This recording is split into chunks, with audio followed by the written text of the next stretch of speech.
你印象里的黑帮是这样的，还是这样的？但他还可以是这样的，甚至是这样的。先是查理·汉纳姆饰演的雷蒙德 ，Stop fucking around, cunt！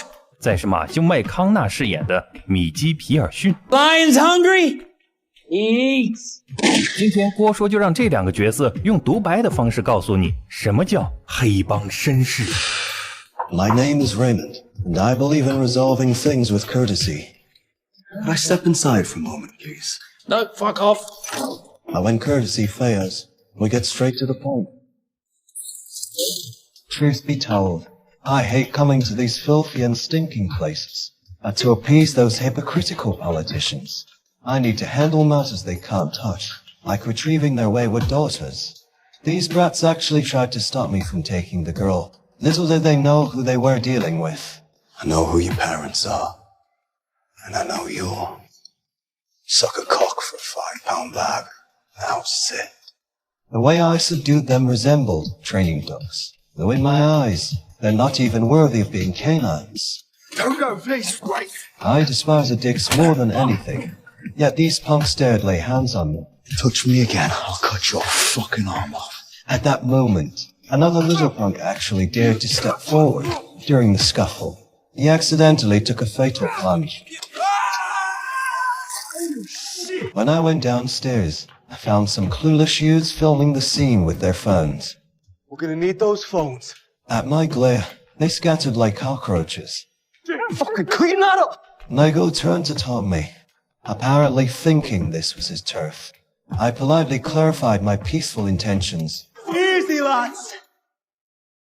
I'm sure you're all road men, gangsters, proper naughty boys, and all that bollocks. But I come in peace. I'm not trying to steal it, I'm trying to buy it. Then pulled out enough cash to buy 10 phones. But these thugs mistook my restraint for weakness, even trying to rob me. Stop fucking around, cunt! Give me the phone and take the money. Drop the fucking money and run, boy. They never realized they were just worthless scum in my eyes. My patience finally snapped. Right!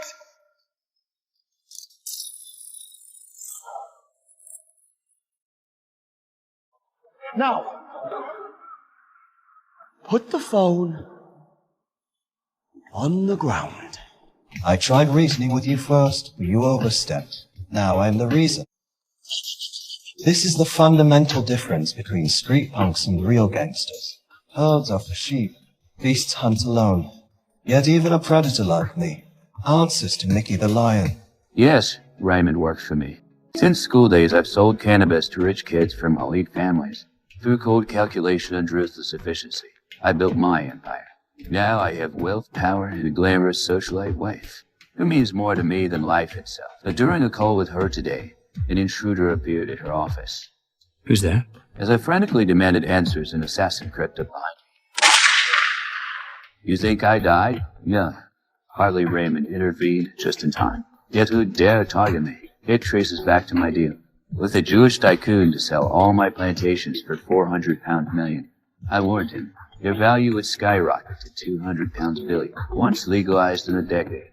When he asked why I'd sell such gold mine, my answer was simple. See, I've developed a reputation as a man who came up the hard way. You could say that there's blood on these pretty white hands. But in the new business, we'll need a face with a clean past. Retirement doesn't sound so bad. But rumors of my exit made vultures, sir. Some upstart name Simon tried lowballing me for territories. I am not for sale. You're out of touch. Now when the silverback's got more silver than that, you best move on. It's not dignified. How dare this pup bark at a lion?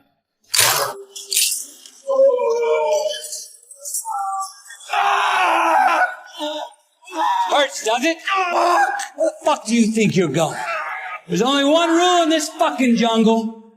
When the lion's hungry, he eats. Of course, this was mere theater.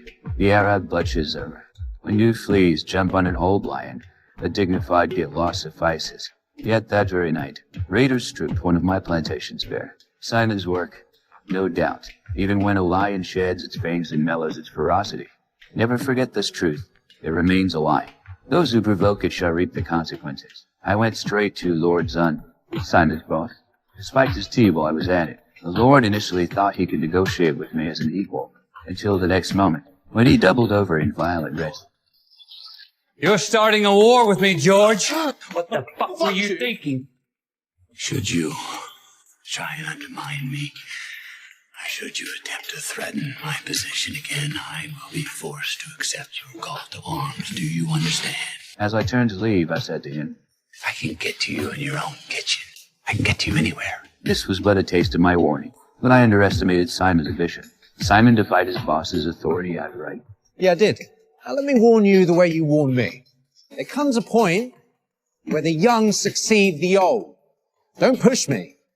You forced my hand in the deal. Simon targeted my wife. That's what triggered the situation I faced earlier. Roz, who's there? After Raymond's rescue, I raced to my wife's office. Though my warrior queen held her own, Simon overpowered her. Stay fucking still! Hello, babe. Hello, love. After I eliminated Simon, I uncovered a shadowy figure pulling the strings behind him.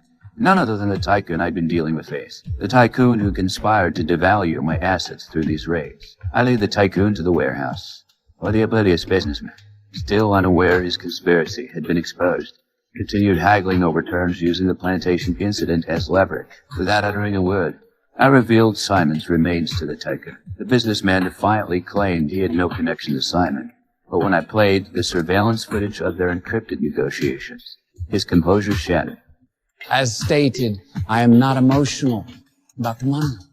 But I am emotional about the fact that someone laid their hands on my wife. My wife! No amount of money on God's green earth can pay for that transgression, Matthew. No, for that, I want a pound of flesh. It matters not to me where on your anatomy it is withdrawn from. Pale and trembling, the tycoon froze, his breath shallow, his arrogance replaced by primal fear. Bunny, income. I handed a blade to my enforcer. During my triumphant Dr. Home, new kidnappers emerged, but since they're neither the tycoon's men nor Simon's pawns, whose shadow operatives are these? Remember the boy who accidentally fell to his death. When Raymond first approached the politician's daughter, his father was the Russian oil oligarch, and the assassin who tried to eliminate me earlier was dispatched by that very man. But this time, no one can save me, yet in this treacherous underworld, no blade leaves unscathed. At least I've lived as a man who once basked in glory, just as I was ready to accept fate. A van appeared ahead, riddling my car with bullets. They were actually Simon's men, here to avenge him. Ironically, their ambush ended up saving my life. Seems my courteous demeanor and magnanimity made the world overlook my existence. Since stray dogs dare roar before a lion, I'll teach them that in my presence, nuts and swine are indistinguishable. Let them learn, when facing a gentleman of the underworld, etiquette must precede hostility, or the consequences will be dire. Any chance? 这就是盖里奇电影版绅士们的故事。到这里，你是不是以为就结束了？不可能，绝对不可能！因为我看到了近期抖音热榜中有这么一条职场丽人一周的穿搭指南，这里我就不服了。我们男士也是职场主角，好不好？特别是看完这部剧后，我决定推出职场绅士一周穿搭指南。周一，雷蒙德经典款，内穿浅蓝色衬衣，搭配深棕色领带和人字纹马甲，外搭巴尔马肯风衣，看似文质彬彬，实则不服就干。周二，米基复古风，复古的暗红绿格西装，内搭白色细条纹衬衫，暗红针织衫，再配上墨绿的针织领带，头戴粗花豹头帽，简直就是复古西装的教科书。周三，米基日常款，内搭暗红色 polo 衫，外披暗红格西装，用口袋巾进行点缀，虽然随性但不随意。周四，雷蒙德战斗款，身披威尔士亲王枪脖领西装，干完周四，这周就剩一天。周五，富豪宴会版塔什多礼服套装，下班赴宴不二之选。周六，雷蒙德居家款，咖啡色轻果领针织外套，内搭细条纹衬衫，搭配棕色领带，由内而外散发着自信，张力直接拉满。周日，休闲娱乐款，棒球夹克套装，头戴豹头帽。试想下，如果穿上这几身，不得在办公室横着走，不得帅死你好友？快艾特你女朋友来给你买，然后带着女朋友一块来看我的剧。